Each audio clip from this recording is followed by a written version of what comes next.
દક્ષિણ ગુજરાતમાં વરસાદ ખેંચાતા ખેડૂતોમાં ચિંતા જોવા મળી રહી છે, ત્યારે ખેડૂત સમાજ દ્વારા સરકારને પત્ર લખી નહેરમાં પાણી છોડવાની માંગ કરી હતી। ત્યારે ખેડૂત સમાજ હલકી પ્રસિદ્ધિ માટે લેટર લખે છે તેવું મંત્રી મુકેશ પટેલે જણાવ્યું હતું। દક્ષિણ ગુજરાતમાં વરસાદ ખેંચાતા જ સરકાર ચિંતિત બની છે તેવું મંત્રી મુકેશ પટેલ દ્વારા જણાવવામાં આવ્યું હતું। દક્ષિણ ગુજરાતમાં વરસાદ ખેંચાતા ખેડૂતોમાં ચિંતાનો વિષય બન્યો છે। ખેડૂત સમાજ દ્વારા સરકારને પત્ર લખી નહેરમાં પાણી છોડવાની માંગ કરી હતી। ખેડૂત સમાજ હલકી પ્રસિદ્ધિ માટે લેટર લખી છે। મંત્રી મુકેશ પટેલે જણાવ્યું કે વરસાદ નહીં આવતા ચિંતાનો વિષય, પણ નહેરમાં પાણી ચાલુ રાખીશું। ડેમનું લેવલ જાળવવા અને કેનાલનું રિપેરિંગ કામને લઈ હાલ પાણી નથી છોડાઈ રહ્યું, ત્યારે 2 દિવસ બાદ પાણી છોડાશે તેવી વાત કરી હતી। હાલમાં વરસાદી વાતાવરણ છે, જો વરસાદ ખેંચાશે તો અમે રોલર લેવલે જઈ નીચેને પણ પાણી કેનાલમાં છોડીશું।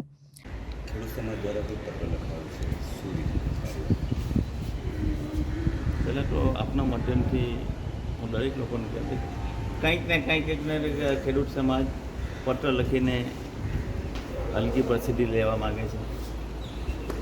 ખરા અર્થમાં ખેડૂતના હિતેચ્છુ તો આ સરકાર છે, અને સરકારે જે રીતે ઉનાળો ડાંગર માટે જે સતત કેનાલ વેવરાવીને જે આ સૌ પ્રથમવાર દક્ષિણ ગુજરાતની અંદર રેકોર્ડ બ્રેક, હું ખાલી એમાં ઓલપાની વાત કરી, 200 કરોડનું ડાંગર તો ઓલપામાં સૌ પ્રથમવાર ડાંગરનો પાક પાક્યો છે। સાથે સાથે બીજા તાલુકાઓની અંદર પણ, અને ખાસ કરીને દક્ષિણ ગુજરાતની અંદર પણ જે ડાંગર બનાવતા ખેડૂતો છે એના માટે અમે એક પણ દિવસ કેનાલ બંધ રાખ્યા વિના અમે પાણી આપ્યું। એના કારણે કેનાલની અંદર લીલું કમાણ ખૂબ થઈ ગયું હતું। સાથે સાથે કોઈક જગ્યાએ કેનાલ ડેમેજ પણ થઈ હતી। મેઇન કેનાલનું રિપેરિંગ કામ હાલ ચાલી રહ્યું છે, 5-7 દિવસથી આ કામ ચાલતું છે। પણ અમે જે આ કામ કરવાના હતા એ અમારા દક્ષિણ ગુજરાતના ઇરિગેશનના અમારા પિયત મંડળીના ફેડરેશન, પિયત મંડળીના પ્રમુખશ્રીઓને અમે જાણ કરી હતી કે અમે મેન્ટેનન્સ કામ આ ગાળામાં કરવાના છે, પરંતુ આ વરસાદ ખેંચાવાના કારણે ખેડૂતોની અંદર પણ ચિંતાનું કારણ વધ્યું હતું।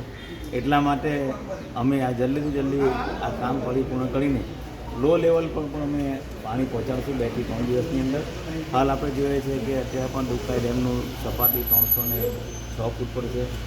આવનારા દિવસોમાં પણ લોકો ખેતી કરે એના માટે પાણી માટે પણ અમે શહેરમાં પાણી રાખ્યું છે, પરંતુ જોઈએ છે કે જે રીતે વરસાદ એની અનિયમિતતાને કારણે અમુક જિલ્લામાં વરસાદ પડે છે, અમુક જિલ્લામાં ખૂબ ઓછો પડે છે। ઓલપાની વાત કરું તો લગભગ 2 ઇંચ જેટલો 2 દિવસ પહેલાં વરસાદ પડ્યો। આમ જે જિલ્લાઓમાં વરસાદની અનિયમિતતાને કારણે ખેડૂતો પણ ચિંતામાં છે। સાથે સાથે જે રીતે સરકાર ખેડૂતોને મદદ કરી રહી છે, આ સરકાર ખેડૂતોની સરકાર છે। અમારા મુખ્યમંત્રી ભૂપેન્દ્રભાઈ પટેલ સાહેબે કીધું છે કે આપણી પાસે પાણી જેટલું હશે એટલું અમે ખેડૂતોને પહોંચાડીશું, એટલે ખેડૂતોએ ચિંતા કરવાની કોઈ જરૂર નથી। Reporter Hitesh Prajapati, Janadesh news, Surat.